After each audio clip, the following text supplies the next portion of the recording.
there's been a lot of discussions of like, how long does it take to be a police officer compared to learning how to cut hair? Yeah, exactly. I feel like so many people have brought up that conversation, and it's shocking. It is. Well, in police officers, dental hygienists, like this is the same almost amount of hours as a dental hygienist, as a hairstylist. So I think people forget too that the IST on the end of any kind of licensure makes you kind of a scientist in that profession. So having that is beneficial. It makes us a step above just something else, like another person walking on the street, right? I feel like having that and putting in the time to gain that level and that title is important. And now it's kind of measly been made more accessible in not the best of ways.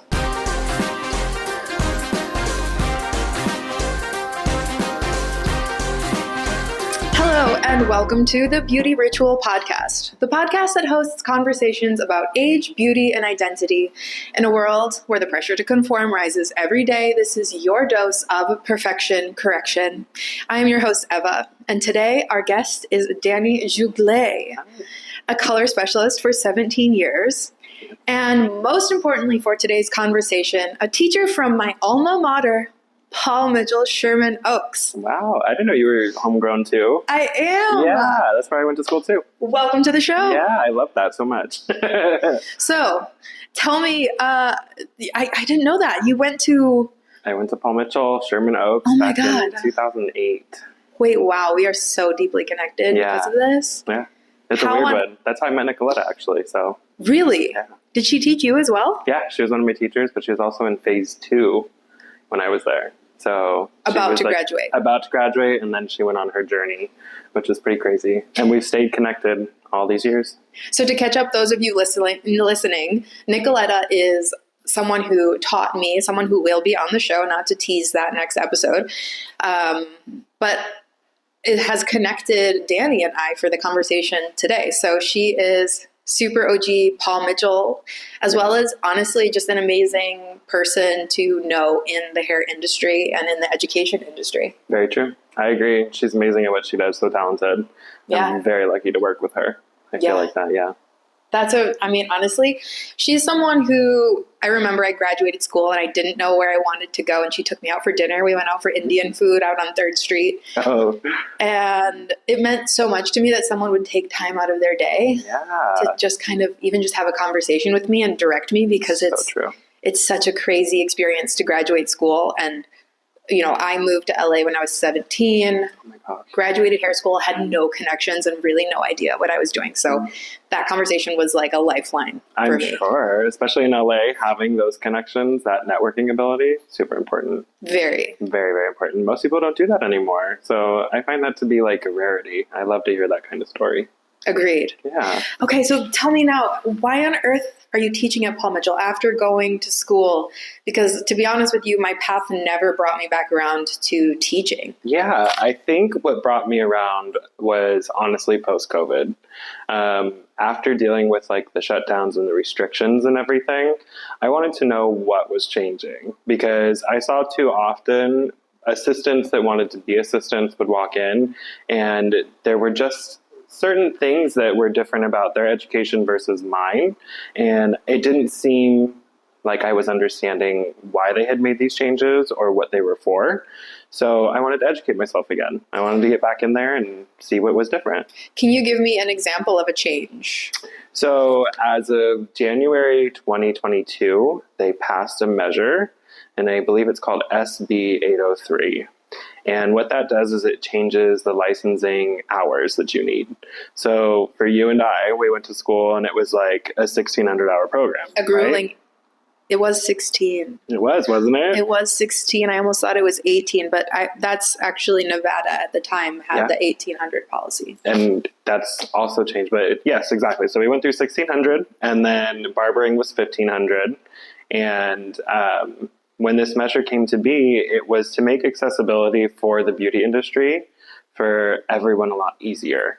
So meaning for people that necessarily didn't want to commit straight to just doing Cosmo, they had more options, which meant new licensing options as well. So everything went from a 1,600-hour program down to 1,000 hours, and it was more for like Title IX funding. It was so schools would get accreditation and money for their students to go to school.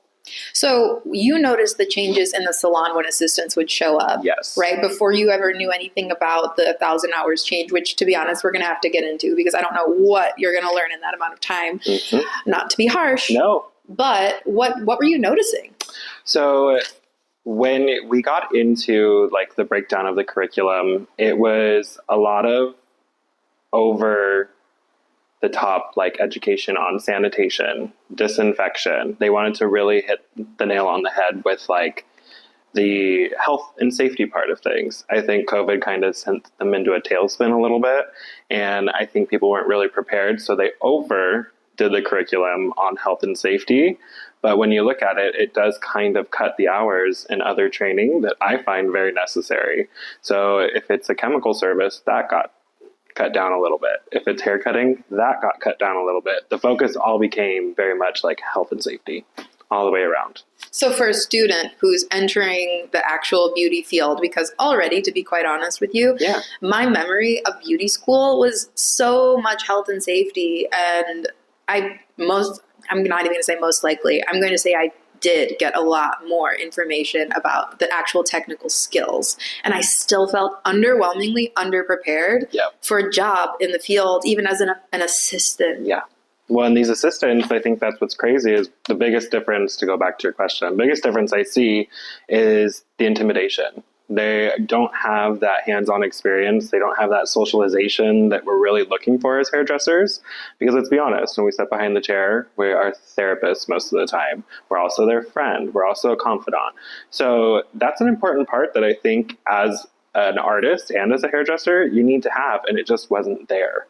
There was a lot of intimidation. There was a lot of just kind of like regression. I feel like people were so intimidated by what was going on in the world that it took that toll on them, and people were hard to shake themselves of that. And when they come into the salon, what's different, I think, the most is the practical exam has been taken away. So there was no real hands-on testing or experience. It's just all written. So that's also intimidating. I honestly, that for me was so difficult. I failed my practical exam the first time. I mean, I had to retake it. The shame, I was ready to quit. Let me tell you, I was ready to quit because I didn't even know why. They didn't tell you at the time why you failed. It was just you failed, and it could have been anything. True. And it was so humbling to me to have to go back and retake that test.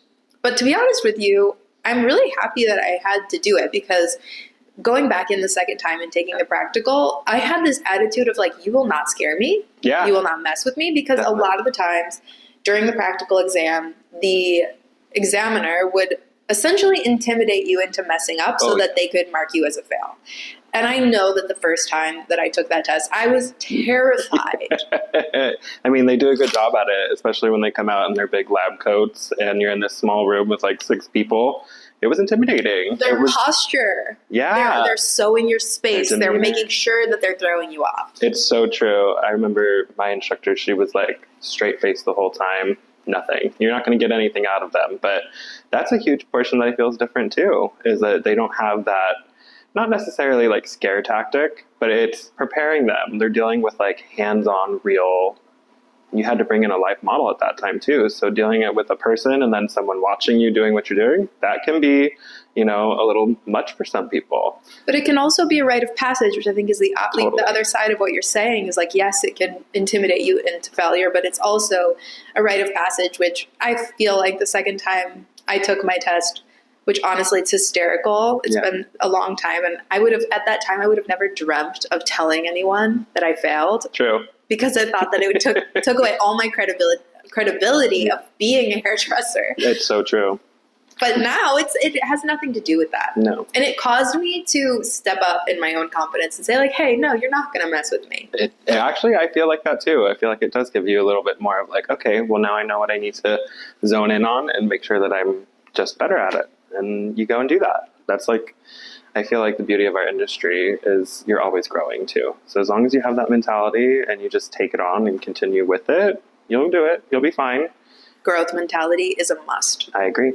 It really is. 100,000,000%. So you mentioned that the licensing fractured off into multiple different license types, right? Yes. When I went to cosmetology school, you could become an esthetician, a manicurist, a cosmetologist, or a barber. Yep. So now you have the same ones. Barber and cosmetology are like your big umbrella ones, right?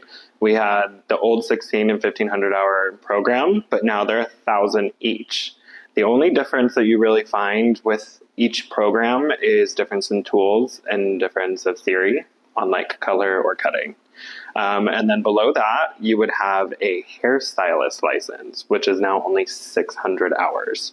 So same as manicuring, or same as somebody that's doing electrology, which I don't know if you've heard of an electrologist. This one's is new hair to me. removal? Yes. This one was newer to me because we didn't have that. And so you have those that kind of fall underneath that, and then you have a esthetician license and a manicurist license. I just have to say straight away that I don't agree with the hairstyling license alone, and I want you to convince me otherwise. So I'm actually in the same boat as you, except for I've noticed that this hairstyling or hair designing license is actually very prevalent in other parts of the country. Primarily, one of them, when I was doing my research on it, was Washington and Oregon. They actually have a hairstylist license or a hair designing license, and it's specifically for people just to style hair. There's no color, there's no hair cutting, it's literally just to style the person's hair. Now, the one in California, it does go over cutting. So they get to learn like the theory and the basic methodology behind cutting, and they also get to learn how to use the tools. They just don't get to learn any of the chemical services, which is pretty interesting. But for me, I think if you're going to go and commit 600 hours to being just a hairstyler, you might as well go for that extra 400 hours now and become a cosmetologist, because it doesn't just mean doing hair. You also get the manicuring. You also get, the chemical services, which isn't just color. It's also perms and relaxers and, straightening treatments and stuff like that. So for me, I think it's okay. It's a good baby step, but I'm also that overachiever that would want to do the whole thing, and I think everyone should. Well, okay, I get the overachieving, and I know that sometimes I am an overachiever. Yeah. But I also am someone who enjoys variety. Okay. And one thing that I found with my cosmetology license, and I found with other artists who got their cosmetology license but ended up doing nails or ended up doing skin, is that it allows you the access to all of this information and complete freedom to make any choice that you want. Completely. And that's really more motivating to me than overachieving, which I love dearly, and I probably won't give up for a long time. You shouldn't. Truly, you don't know. You don't want to put yourself in a box of like, hey, I'm only going to do hairstyling and that's the only thing I'm going to love. Like, you don't know that about yourself. We change and we grow. And because this is an industry that has a growth mentality, chances are you may want to branch out. You may get curious about something. Of course. And then did you allow yourself the opportunity to get curious about something easily? True. And I agree with you. I think that's definitely a downfall to some of the education now, is that we also have a what's in it for me mentality. It's no longer about taking the opportunity or pushing yourself outside of the boundaries. A lot of the students that enroll now are wanting quick, instantaneous success. And they want to know, like, what is it going to do for me and why should I do it? And if it has nothing beneficial, then maybe I don't. So I think that's honestly where some of the hairstyling license comes in too, is that it's more instantaneous and it's more for people that want that achievement faster. What achievement are you talking about? And I have my own ideas, but I just want to know, because you are in touch with the student body and you know what that looks like on a day-to-day. So what are their dreams and what are their fast successes looking like? I think a lot of them, when I say instantaneous success, is they don't want to put in the time and effort for the knowledge behind color theory, behind chemical safety, that kind of stuff. So to have just cutting and styling is a little less, I hate to say the word again, but intimidating. I feel like it's more accessible to them and more appealing, honestly. I feel like they find that with that, they can get their foot in the door faster than having to put in that extra time and be good at color on top of it. So I feel like the intimidation factor kind of goes away a little bit because color can be a little crazy, but that's part of doing hair. Color was my personal nightmare. And one of the ways that I coped, and I don't know if this will help anyone else, is I had a daydream that I would play over and over in my head, which was like, one day I'm going to make this magical conditioner that I would put it on someone's hair. I'd close my eyes, and when I rinsed it, it would be the color that I imagined. That would be amazing. And I kept thinking about this daydream while figuring out how to actually color. And it was what got me through. Yeah.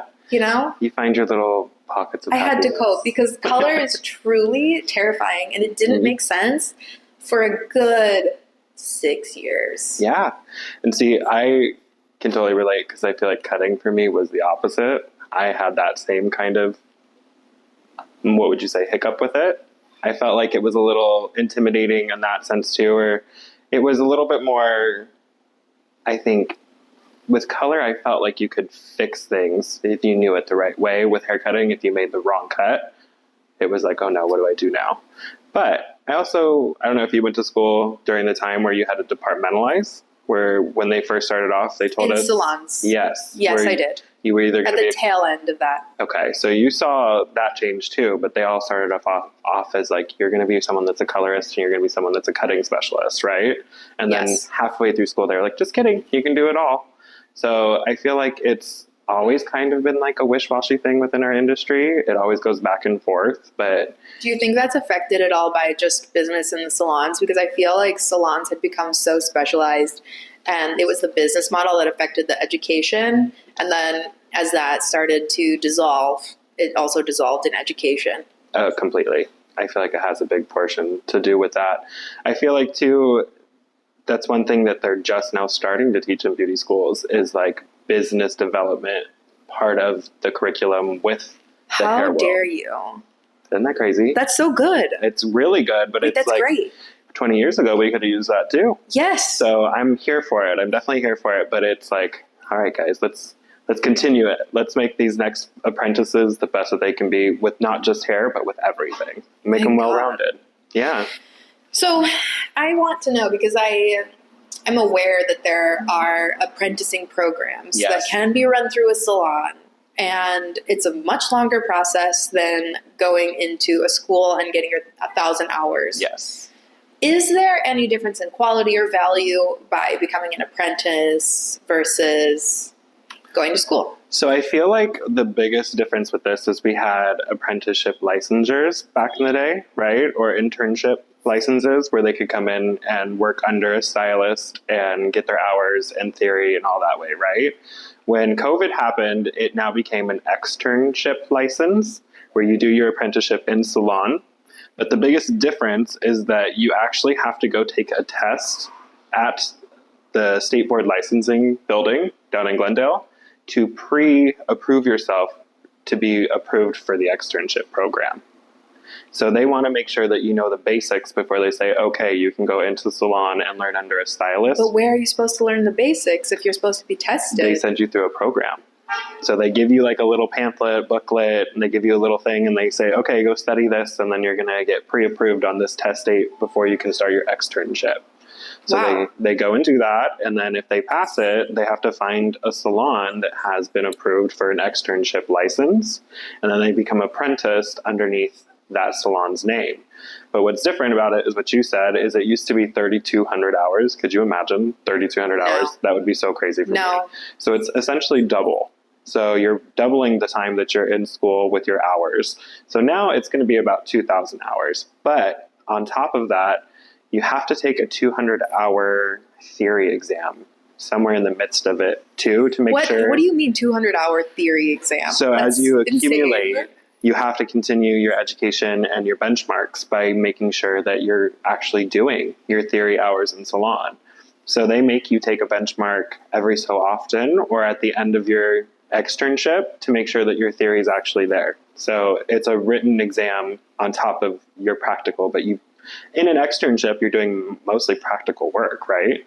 You're not really sitting in front of a book most of the time or reading the lady flashcards or anything like that. That's a fair point. And to be honest with you, I don't know if this is the case, and I would like to see the data on it, but it seems to me like you would come out a well-rounded, educated stylist in an apprentice program. So the two stylists that I apprenticed after I went to beauty school were actually part of an externship program. They had their apprenticeship license, and me assisting them, I will tell you, was like amazing. It was one of those things where everything that we had learned and everything hands-on would start to click, and it was at a faster pace, but the knowledge behind it would make sense, and like the actions behind what they were doing would take everything that you learned and kind of like made them make sense while you're when it's all hands-on. When you get your hands into hair, it's so much different than when you're doing it in school, like on a doll head. So I almost kind of jealous of people that do an externship program, because all of that hands-on experience is irreplaceable. Priceless. Like I highly recommend it. Like that's one of those things where those stylists were always the top two stylists in our salon when I first started too. So it's motivation. It is motivation. And for those that want quick success, it's also proof that the more education you have, the more time you have working on your technical skills, the more success you actually get. It is not the shortcut that gets you where you want to go. No. And I think that's interesting too, going back to like licensing hours. They actually do offer a 1,500 hour program, but you do have to pay more. And that 500 hours is all specialty hours. So for people that do the 1,500, they do get kind of the education we received because they're getting that more hands-on training. But most people don't like to sign up for that 1,500 hour program. It's again, the instantaneous success part of it all. I feel like they kind of think, okay, well, I'm only able to commit to 1,000 when they don't realize how much goes into that extra 500. Honestly. Could there be also a mistrust of the school system that am I really getting more when I'm paying for this? There could be slight mistrust there in my mind. I agree. I know, like, dealing with our financial people in the school, it is totally different to each person. And they do offer scholarships now. So, like, they do try to make, the cost of school a little less heavy on people. But, I mean, we've gone through inflation, we've gone through recessions, we've gone through COVID close downs. Like, the price did go up.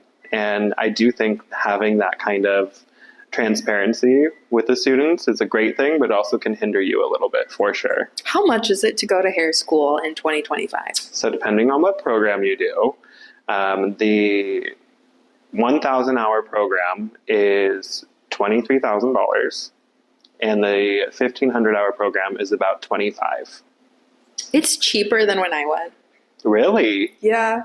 No way. Yeah.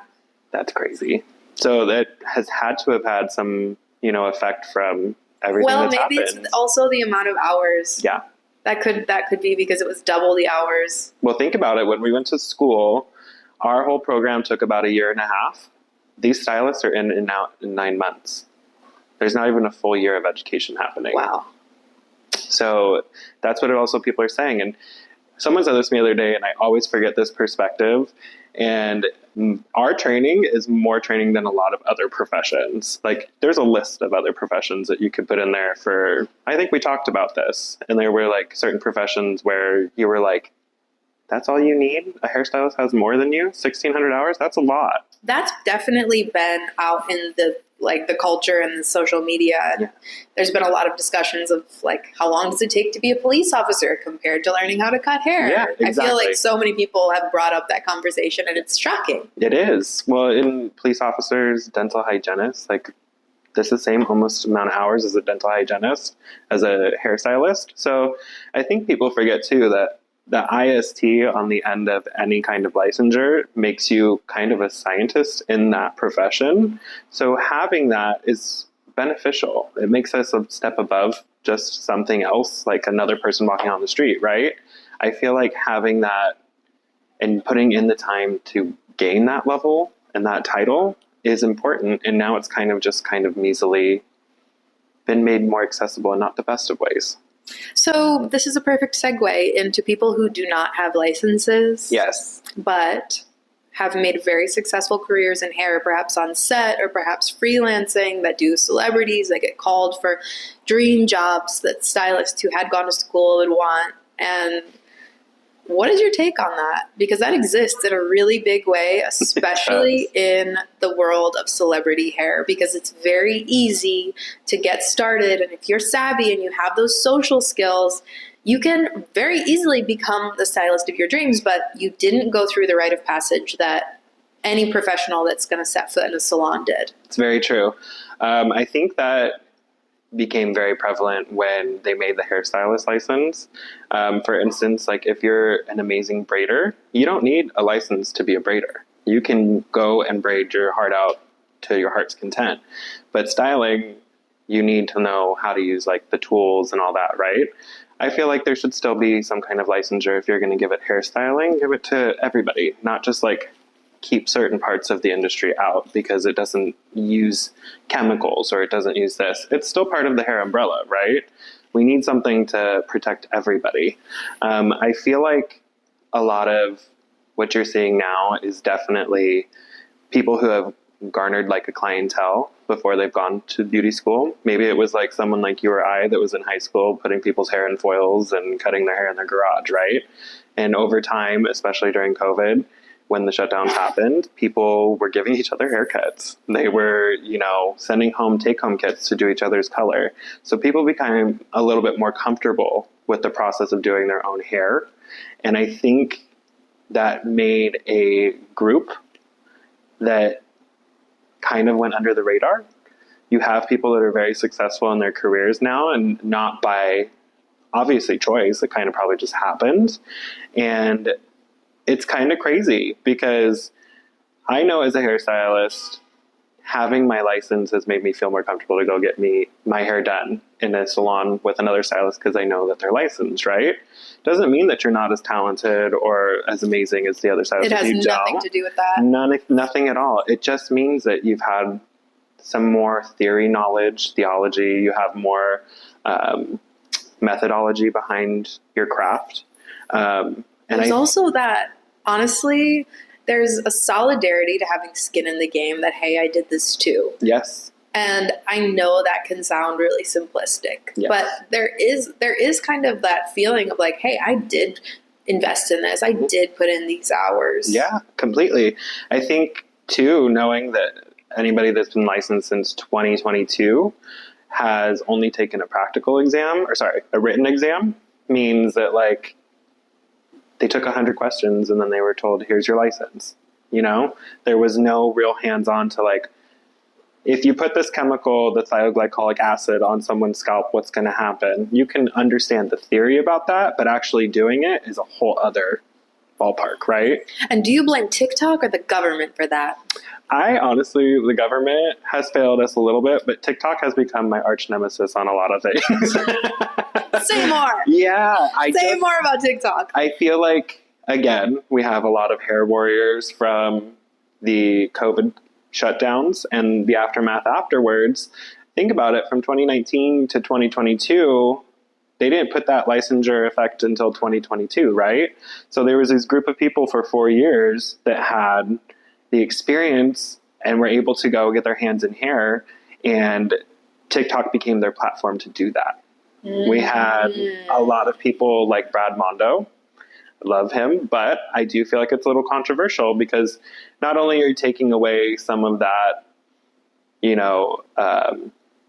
credibility with a hairstylist, you're also kind of promoting them to like go out and do their hair too.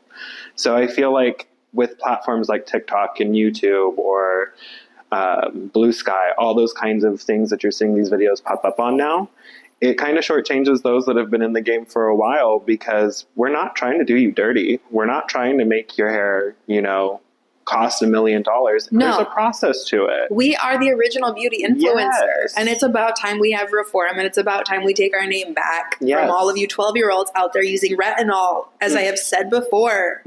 what are you doing? What are you doing? Because quite honestly, that's what makes school valuable, is the information that you're not going to get on a social media platform. Completely. Okay? Yeah, because you would never be out here making these wild mistakes. No. Well, and my favorite thing would be like, break down the structure of hair for me. Because, you know, half of those people on TikTok do not know the chemical structure of a hair follicle. Because they didn't read it yesterday and have it in their head for 2 seconds. No. And like when damage happens, what are you damaging? Do you know what's happening? Do you know what you're causing to the actual hair shaft and why it looks like cotton ball now?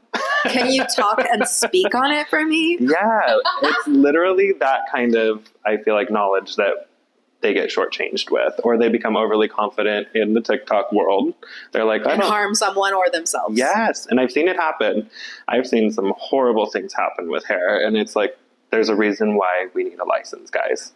And when you were talking about it earlier, I feel like that's a common thing in our industry right now, is a lot of the artists and people that have been in this beautiful industry for 20 plus years, 30 plus years, have seen how it's kind of degraded the integrity of us. Like, we want to get back up to being those hair wizards again. We want to be respected. I think that's the biggest part, is that these platforms are kind of diminishing our value and our name. And I'm not here for it. I'm ready to reclaim it, like you said. That's very interesting. I feel like most professionals in the beauty industry are, and they're coming in armed with the information and the professionalism and honestly the experience. Yes. All of that plus the experience of, I have worked with thousands of textures, with thousands of moments with people, and all of that really is so valuable. Yeah. It's more valuable than a quick ad. I agree. I honestly think these new generation stylists should go watch a couple of seasons of Tabitha's Salon Takeover, because Tabitha raised me. And she also, I know Nick will say the same thing, but let's be honest. Can we get Tabitha on here? I would love that. Can we find her? That would be, I mean. Where's Tabitha, guys? She's doing her show again, so it could be a thing. Let's go. But think about it. I mean, I didn't watch that show religiously, but there are things when you watch that show and you're like, she's 100% right. And I feel like that integrity of that kind of person, manager, instructor, whatever it may be, has kind of become obsolete. We're not seeing that intensity as much anymore, but we need it. We need people to tell you that's wrong and this is what you do to make it right. The beauty industry needs Hell's Kitchen sometimes. Yeah. Where's our new Gordon Ramsay or Tabitha Coffee? Like, Tabitha is our Gordon. Yeah, she is. Like, bring her in. I want her. Seriously? I want her to look at me and be like, no, you could do this better. And not in the sense of like, it's just, you have to be willing to have your mind open to education. It's not that you're bad. It's just, you could be better. Right? It's not the mentality of that you're trying to beat someone down and to like feel small. You're trying to give them thick skin so that they can be big and proud, right? It's the growth mindset. Yes. And if you don't have it from the beginning, okay, you got to. You just have to. You do. So I've had this idea rolling around in my head, thinking about the cosmetology board and all of that. Yeah. And it kind of feels like they are some kind of dictator or lordship, you know? Kind of like we're all Smurfs, and the cosmetology board is like, what's the villain's name in the Smurfs? Oh, I'm thinking of Sonic the Hedgehog, and I know that's not the right one. It's not Sonic, but he looks pretty evil. Yeah. So I'm wondering, do we have any say in the state of affairs when it comes to licensing? Because, you know, even bringing up someone who isn't licensed, it's not that I want them to be rounded up and punished at all. Can there be a fix-it ticket? Like when you're speeding, can you go to, ticket school? Can you go to driving school? And like, can someone who doesn't have a license on set, can they go and get a fix-it ticket? Can they do like a styling course? You know what I mean? Yeah. To kind of get on board with everyone. Is there a way that cosmetologists could honestly reform together? Because I don't believe that the cosmetology board has that relationship with us. Not at all. I feel like they're very far removed from the actual business aspect of it, or like the stylist aspect of it. The culture. The culture. I think that's, I love that you brought that up, because culture, especially coming from Paul Mitchell, was like integrated in us. It was one of those things that we always kind of like found ourselves revolving around, right? And I don't think that that culture has transpired over the last 20 years. I feel like what we've been talking about has kind of taken that over. And in the midst of that, state board has kind of like become this entity that no one can touch. But like anytime you need help or anytime you need some kind of information or whatever, it's like waiting 3 days, or you're sitting there with the dial tone and it's never picking up and kicking back in. It's the boyfriend that never texts back. That part. The boyfriend that was never really a boyfriend. Exactly. It was a situationship that should have never happened. No! Oh God, the horror. But it's so true. It's what it feels like. Yeah. And those are our feelings. The feelings of the people. Totally. And I think that was so instilled in us. We have this natural ingrained fear that like state board could be watching you at any moment, right? These kids now are like, so what? If they come in, I'll take the fine. And you're like, that's not the point.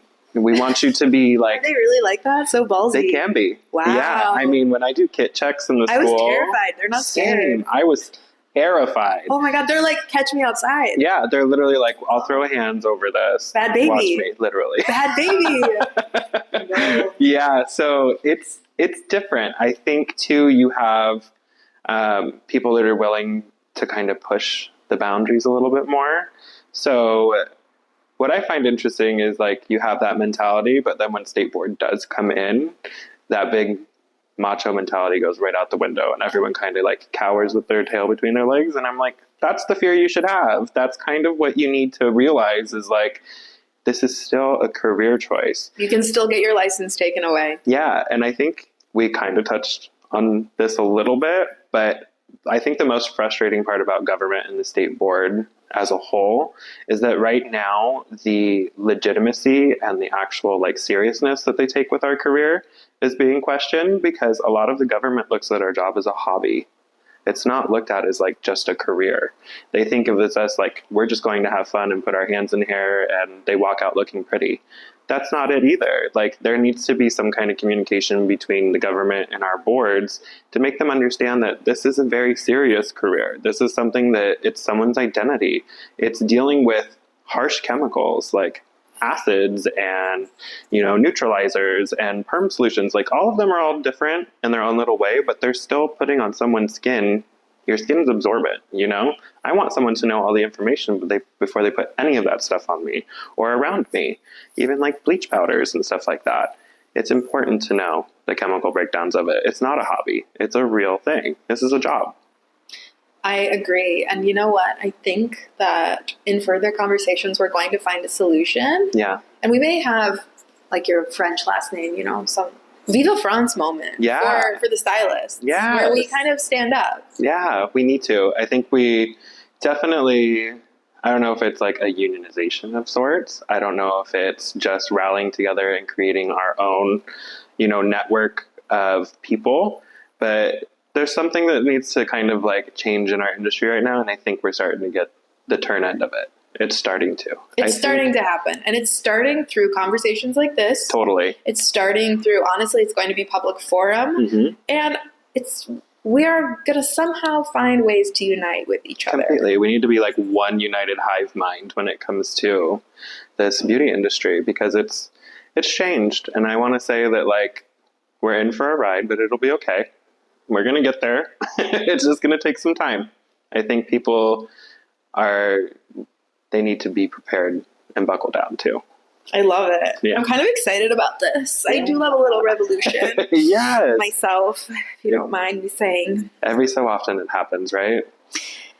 I had the question lined up, is reform possible? But I feel like you've answered that. I feel like you full sent a yes, that reform is possible. And I 100% feel that too. Yeah. I definitely feel like we're on the verge of that. I think what's also kind of interesting in our industry right now is that there's an accessibility to mobile in-home appointments. Have you heard about this a lot? Tell me a little bit more. So it's actually becoming a licensure as itself. I don't know if it already is or not. I could be a little bit wrong, but mobile unit licensing means that you can actually set up a salon in someone's house and be covered. So if you're never covered before? No. Really? House calls is all liability on you. Ah. So you should have your insurance just in case, but Right. your mobility insurance was covering you for all that. Now this licensure is Even actually during COVID, that yeah, was the case? that was the case. That's all your own liability Wow. because technically we were supposed to be shut down, So right? no wonder that whole group of people were going under the radar. Yes. Because even someone like me, I worked in a salon, a 9 to 5 baby, Yeah. Dolly Parton style, Yes. Same. up until COVID, and I had no idea that house calls were quote unquote illegal. Me neither. Girl. I had no idea. But I also feel like Earth-shattering news. literally, it's one of those things that when I read it, I was like, aha. Like, that makes sense. But, like, why were we so secretive about it also? You know, I feel like a lot of the in-home mobile appointments, you're starting to see that, too, on, like, the apps. I don't know if you've heard of, like, Self. You better arrest every celebrity stylist out there, girl. Every celebrity stylist. Yeah. And so, you know what? We do need to storm the gates of the Cosmo board, and we need to be heard. This is ridiculous. Yes, and we need to be taken seriously. Like, aside from all of that, too, like, we are an industry that gets kind of overlooked when it comes to not just, like, our career, but, like, our health as well. There's things that I think that we should, as our beauty professionals, should be offered, like health insurances, having more, like, mental health care, stuff like that. Because Speak on it louder. yeah, we need it. We need it. Only now are you starting to see like more groups getting together and providing that for people in salons too. But I mean, it can be exhausting, you know, dealing with your clientele or customers and customer service and not have that outlet to go and take out your own frustrations, right? Because let's be honest, sometimes there is that one negative Nancy who just makes you want to crawl out of your skin, right? And I would love to see that we're taking care of our people too to make this industry stronger, because I feel like that does kind of teeter people away from wanting to do hair. Is Absolutely. If you don't know how to hold boundaries, if you don't know how to hold your energy to yourself and not have it be completely infiltrated by someone, yeah, it can take you down yes, a very dark road. completely. And what people might not know is that someone would easier spend on a hair service than they would on a therapy session or on a coaching session, because they don't actually have to always face what they're maybe trying to face, and they can go at it in their own terms. But a hairstylist is not meant to, you know, have you face your deepest, darkest fears. That's maybe a therapist's job, or it's like a spiritual journey this person should take. But at times, it does get brought into the salon chair, and that should be absolutely handled for the stylist, because it's massively taxing. And I don't care how much you charge for a haircut or a styling session or a color. It is never worth it when someone really doesn't either understand a boundary, or you don't know how to uphold a boundary. It's just never worth it. No. It's spiritually, emotionally, physically taxing at the end of the day. And I'm glad you brought that up. Yeah, and I tell it to my students too. I tell them, like, just because there's someone that's sitting in your chair doesn't mean that you deserve an ounce of disrespect. Nobody in this industry should be degrading you, down-talking you, making you feel little, because at the end of the day, you're both human, and you're both trying to give each other something, right? She's trying to give you the ability to do a service on them, and you're trying to provide that service for them. That's point blank, period. No one should ever be told that they're less than or degraded or demeaned just because, you know, they're paying you money to give them a service. This is a whole other episode, Danny. Yeah, I know. Sorry. We totally got off the subject there, but not at all. It's beautiful. I think beautiful, and I love it. And it's a conversation that we are absolutely going to have. Yeah, that's part of the reform, though. I think that's where it comes in, is that Correct. It's not just the beauty aspect of it. It's the whole picture. Agreed. And that's taking care of the person and not just the craft. Yes. So I end the podcast with 2 questions. Okay. And my first question is, what does beauty mean to you? So beauty for me, this is a good question. I feel like I've been doing hair for almost 20 years now, and that's evolved over the 20 years. Beauty to me is finding the balance between your happiness and the happiness that you exude. So I feel like it's finding and feeling comfortable with who you are and bringing that out into the world to other people. Beauty is something from within, and when you find it within, then it exudes on the outside with ease. It's going to be one of those things that just comes naturally to you. beauty isn't in the eye of the beholder. Beauty is more in the power of who wants to see it, I guess. Oh, that was gorgeous and poetic. Oh, thank you. And my last question is, if you could go back to childhood Danny, what would you tell him from where you're standing now? That's another great question. I was that kid that used to open up little nail and hair salons on my street. I would have all the girls come over, and all our moms would hang out together, and I would do their nails or braid their hair. And I would tell that young Danny to never give up, because it was hard. I grew up in a very conservative town, and being the only out gay kid, I was proud. I would go up to people and say, "Hi, I'm Danny, I'm gay." So no one would have the control to like be mean or, harsh on me. And I feel like at a young age, when you have that so many times presented in front of you in a wall, that it can be overwhelming. And I would just tell them, you never gave up and you're never going to. So just keep pushing forward. Yeah, it was being an adult, going back to anybody that's queer and young like that. I think that's their biggest obstacle, and just realize it's just an obstacle. You can jump over that hurdle anytime. Thank you so much. Yeah, thank you. I love ending this on such a heartwarming note. I'm taking both of those answers and I'm storing them for myself because they have such a jewel to them. I appreciate that. I appreciated this. This has been great. So thank you so much. Thank you for coming. Yeah, Thank you're you. a wonderful host. So. Oh. Yes. I am. I really am, you guys. She is. I promise. Thank you so much for joining us on this episode of the Beauty Ritual Podcast. This actually concludes season 1, and the next episode that you see will be the beginning of season 2. Please subscribe, hit the subscribe button, hit the follow button, and keep up with us as we begin this wild journey of reform and discovery in the worlds of beauty, wellness, and aesthetic. So I will see you soon.